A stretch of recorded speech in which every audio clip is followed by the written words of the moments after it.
I need you to hear me out, because what I'm about to tell you still makes my hands shake when I think about it. My best friend Joelle grabbed my arm so hard her nails broke the skin. Her voice came out in this strangled whisper, "Sadie, that's not your reflection." I laughed. I thought she was messing with me. We'd been drinking wine, unpacking boxes all day. I figured she was trying to scare me because I just moved into my dead grandmother's creepy old Victorian house. Then I looked at the mirror. My reflection was smiling, a big, wide, unnatural smile that stretched too far across my face. But my mouth was closed. I wasn't smiling at all. Before we go any further, drop a comment telling me where you're watching from and hit that subscribe button, because this story only gets stranger from here. My name is Sadie Brennan. I'm 24 years old. I work as a pediatric nurse in Albany, New York. I'm a normal person. I pay my taxes. I call my friends on their birthdays. I don't believe in ghosts or demons or anything like that. At least I didn't. Not until that weekend in October when I moved into my grandmother's house and discovered that the antique mirror in the upstairs hallway held something that had been waiting for me my entire life. Joelle Patterson has been my best friend since freshman year of college. We met in a statistics class that we both almost failed. She's the kind of friend who drives 4 hours just to help you unpack boxes and drink cheap wine. She's practical. She's logical. She doesn't scare easily. So when I saw the terror on her face that night, when I watched the color drain from her cheeks as she stared at my reflection, I knew something was very, very wrong.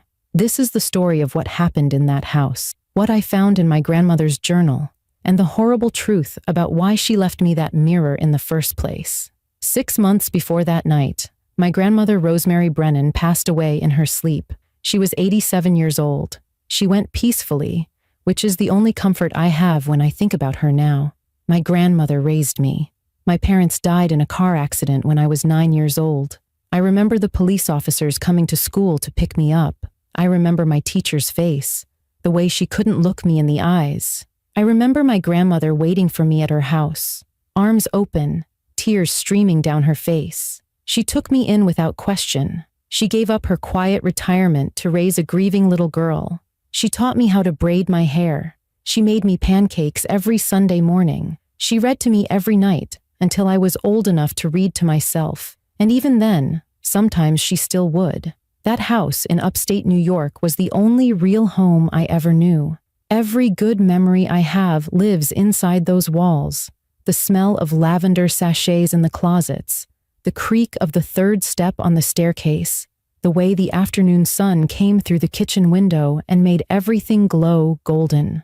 When she died, she left me everything: the house, her savings, all of her belongings, including the antique mirror that had hung in the upstairs hallway for as long as I could remember.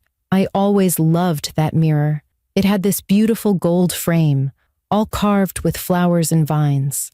The glass was old, slightly spotted in the corners with age, but it had character, history. My grandmother used to polish it every Sunday morning before church. I would sit on the floor and watch her, and she would tell me stories about our family. But there was one thing she said that I never forgot. I was maybe 12 years old. I had stayed up late reading a book and went to the bathroom around midnight. On my way back to my room, I stopped in front of the mirror. I don't know why.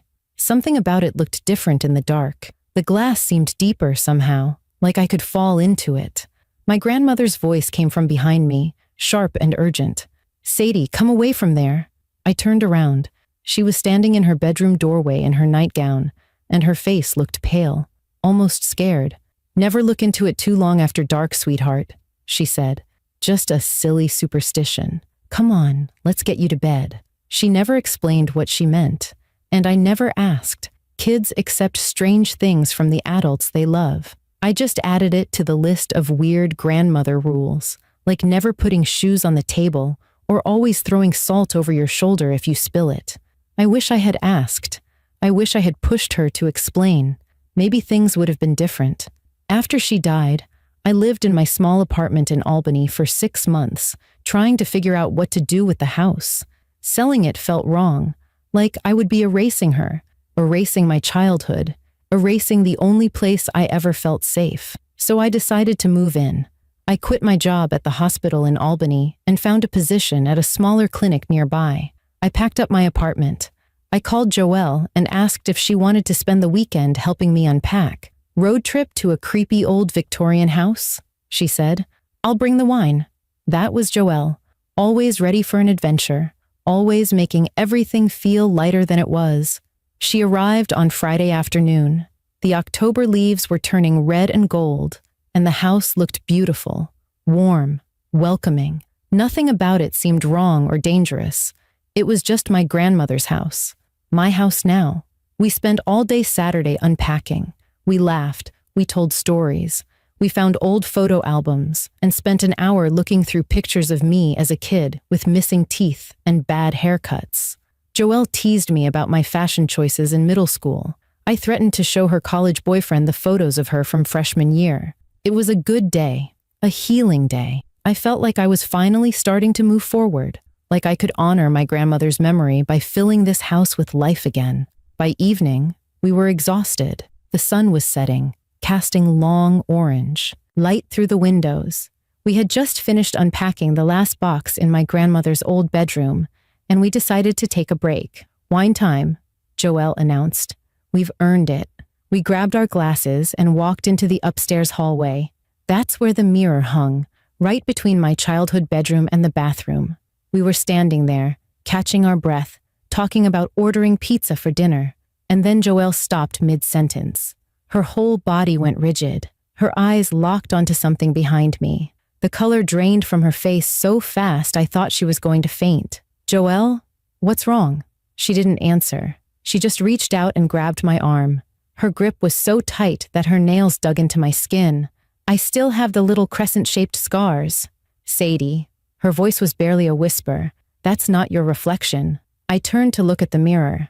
And that's when I saw it. My reflection was smiling at me, this huge, stretched, wrong smile, like someone had taken my face and pulled the corners of the mouth too far apart.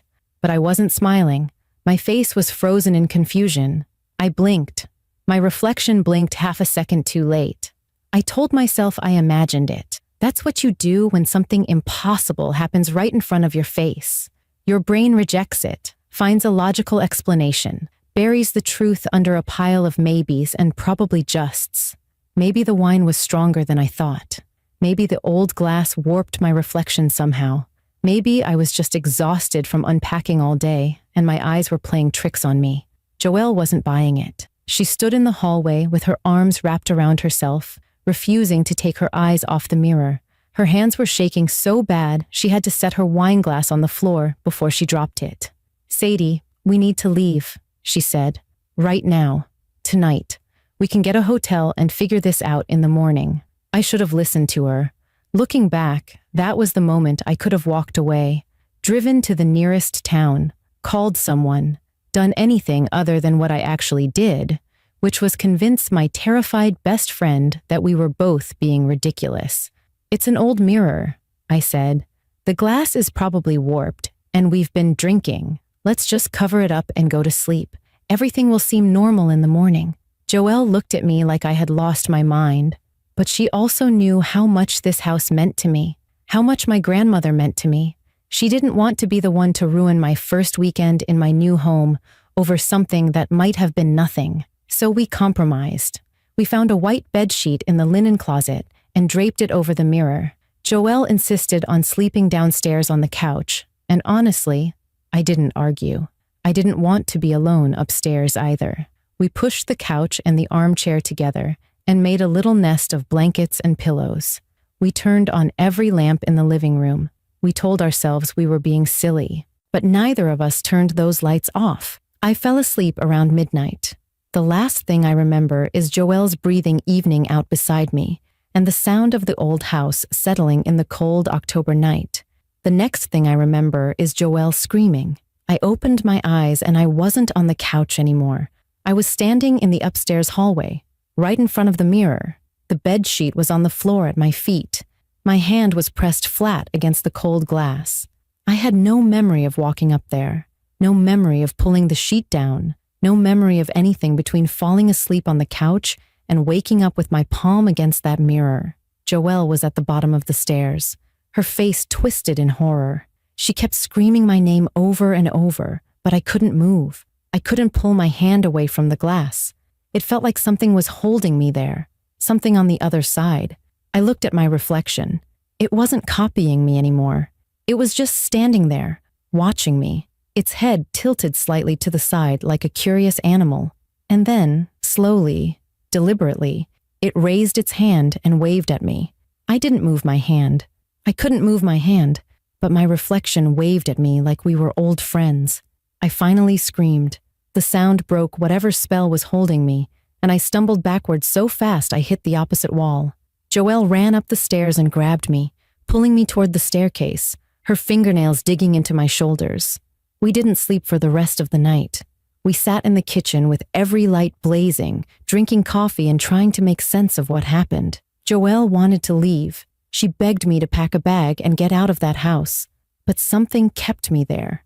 Some stubborn part of me that refused to believe my grandmother's house could be dangerous. That refused to believe she would leave me something that could hurt me. When the sun came up, I made a decision. I was going to search this house from top to bottom. If something strange was going on, there had to be an explanation. My grandmother kept everything, every letter, every photograph, every document. If there was a secret about that mirror, I was going to find it. Joelle didn't want me to go into the attic alone, so we went together. The attic was dusty and cramped, filled with boxes and old furniture covered in white sheets. It smelled like mothballs and forgotten years. We searched for almost an hour before Joelle found it shoved in the corner behind a broken rocking chair. A small wooden box with a brass lock. The lock was old and rusted, and it broke easily when I hit it with a hammer. Inside, I found a stack of yellowed photographs, a newspaper clipping from 1952, and a leather journal with my grandmother's handwriting on every page. The photographs showed a young woman who looked almost exactly like me. Same dark hair, same brown eyes, same shape of the face. On the back of one photo, someone had written a name in faded pencil, Vivian Brennan, 1951. I had never heard that name before. My grandmother never mentioned having a sister. The newspaper clipping was short, just a few paragraphs about a young woman named Vivian Brennan, who died suddenly in her family home at the age of 23. The cause of death was listed as heart failure. There was no funeral announcement, no follow-up story, just a brief notice that she was gone. But it was my grandmother's journal that destroyed everything I thought I knew about my family, everything I thought I knew about the woman who raised me. My grandmother's handwriting was small and neat, the kind of careful cursive they used to teach in schools back in the 1940s. The journal was dated 1952, the same year Vivian died. I sat on the dusty attic floor with Joelle beside me and read every word while my hands trembled so bad I could barely hold the pages. Rosemary wrote about her sister with so much love at first. Vivian was the beautiful one, the talented one, the one everyone in town admired. She was 2 years older than Rosemary and had just gotten engaged to a young man from a wealthy family. Their future seemed bright and perfect. But then Vivian started acting strange. It began with the mirror. Vivian became obsessed with it. She would stand in front of it for hours, talking to her reflection like it was a separate person. She told Rosemary that she could see another version of herself inside the glass, a better version, a version that understood her in ways nobody else could. Rosemary thought her sister was having a nervous breakdown. She begged their parents to call a doctor. But this was 1952, and people didn't talk about mental illness the way we do now. They told Rosemary to stop being dramatic. One night, Rosemary woke up to the sound of her sister screaming. She ran to the upstairs hallway and found Vivian collapsed in front of the mirror. Her body was still. Her eyes were open and empty.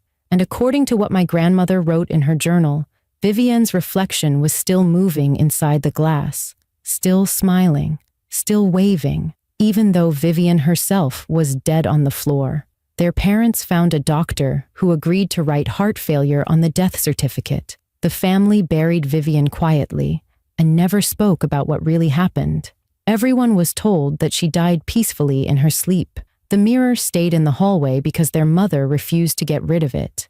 She said it had been in the family for 4 generations, and throwing it away would be disrespectful to their ancestors. But that wasn't the worst part.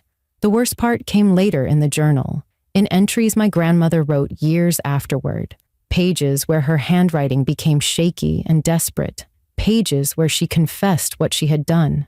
Rosemary was 20 years old when she got sick, some kind of wasting illness that the doctors couldn't explain. She was dying slowly, painfully, and there was nothing anyone could do. One night, alone in the house, she stood in front of the mirror and begged for help. She said she would give anything to live, anything at all. Something answered her, something inside the mirror. It told her that it could save her life, but it needed a promise in return. It needed someone else, someone from the family bloodline, someone who looked like Vivian. Rosemary was so scared of dying that she agreed. She made a deal with whatever lived inside that glass, and her illness disappeared within a week. She spent the next 50 years regretting it. The journal was filled with her attempts to break the bargain. Prayers, rituals, consultations with priests and psychics, and anyone who would listen. Nothing worked. The entity in the mirror was patient. It told her it would wait. It had waited for centuries before. It could wait a little longer for the right person to come along. I was the right person. I looked like Vivian. I was the same age Vivian was when she died, and my grandmother had raised me in this house, near this mirror, preparing me for something I never knew was coming. I dropped the journal on the floor. I couldn't breathe. Joelle was saying something, but her voice sounded far away, like she was speaking underwater. The woman who raised me, who loved me, who made me pancakes and braided my hair and read me bedtime stories, had made a deal to trade my life for hers decades before I was even born. Joelle grabbed my shoulders and forced me to look at her. She told me we were leaving right now and never coming back. We would burn this house to the ground if we had to. But I knew running wouldn't help. I had seen my reflection in my phone screen that morning while we were searching the attic. It was smiling at me. The thing in the mirror was already attached to me. It didn't matter where I went. It would follow. There was only one choice. I had to find a way to end this. I had to break the deal my grandmother made and destroy whatever was living inside that mirror before it destroyed me first.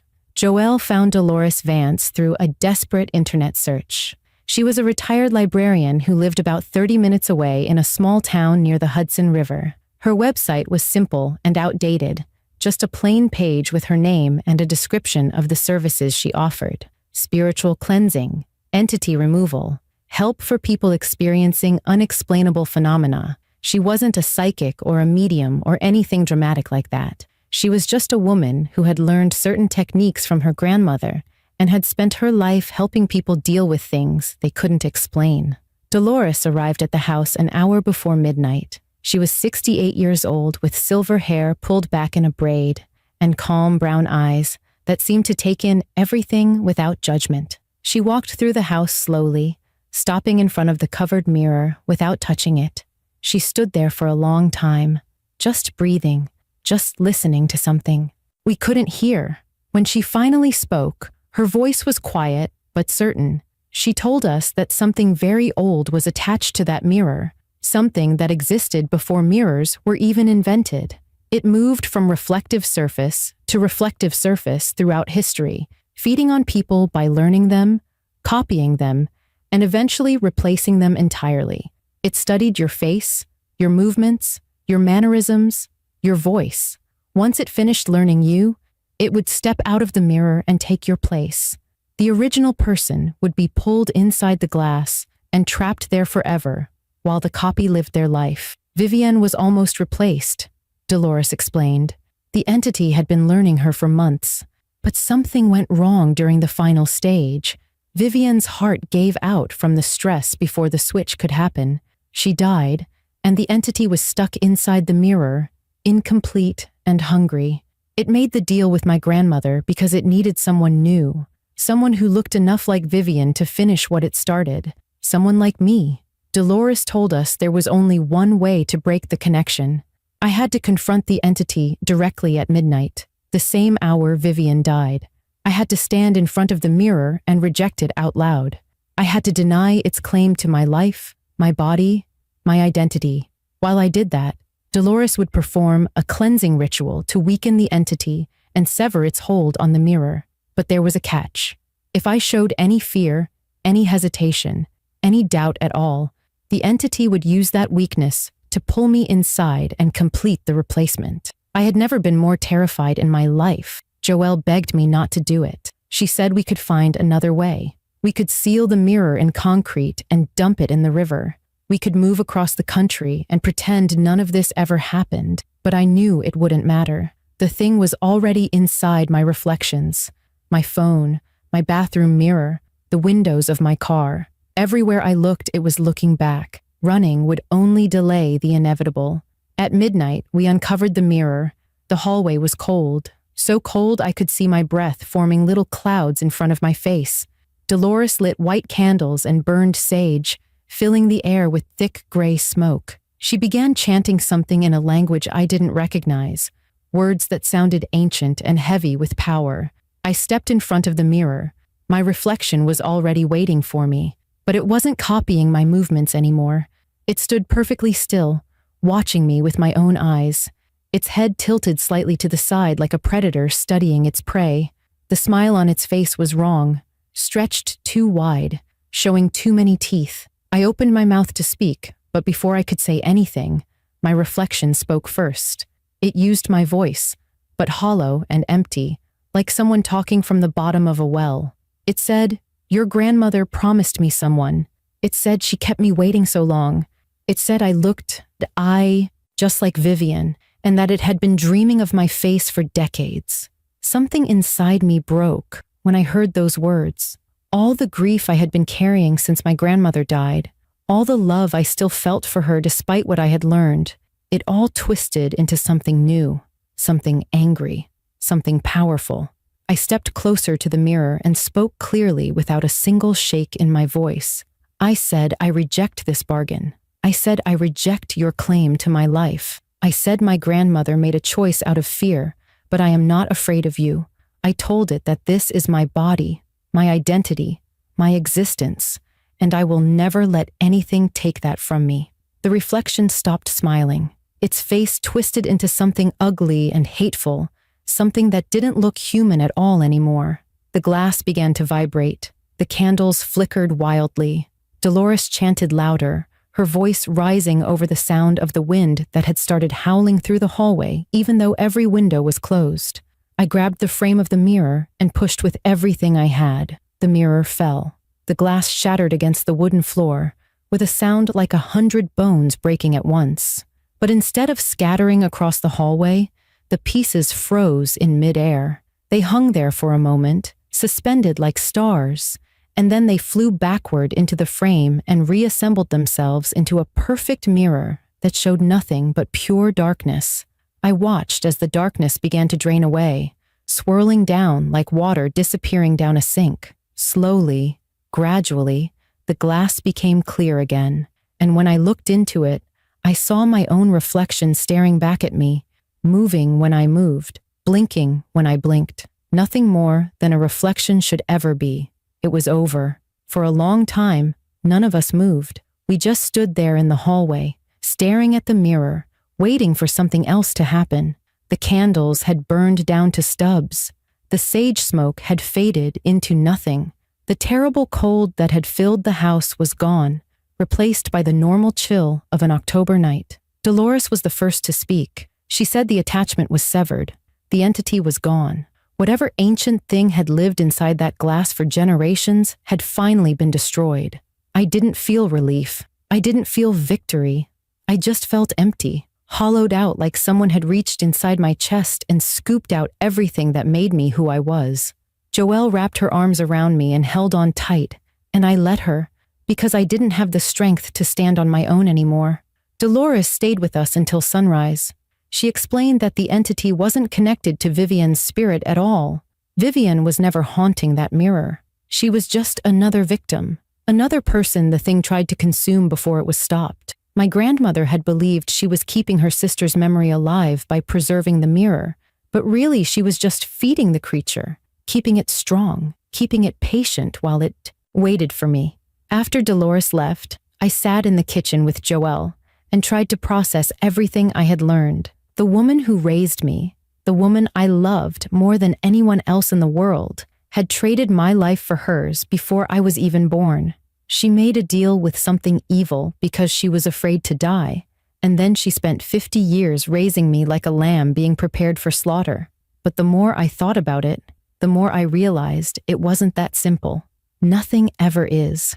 My grandmother left that locked box where I would find it. She wrote everything down in her journal, every detail, every piece of information I needed to understand what was happening and how to stop it. She could have destroyed those documents. She could have let me walk into that mirror blind and unprepared, but she didn't. She left me a warning. She left me a weapon. Maybe it was her way of trying to save me after all those years of guilt. Maybe it was the only apology she knew how to give. I will never know for certain what was in her heart. I will never be able to ask her why she made the choices she made, or whether she regretted them in the end.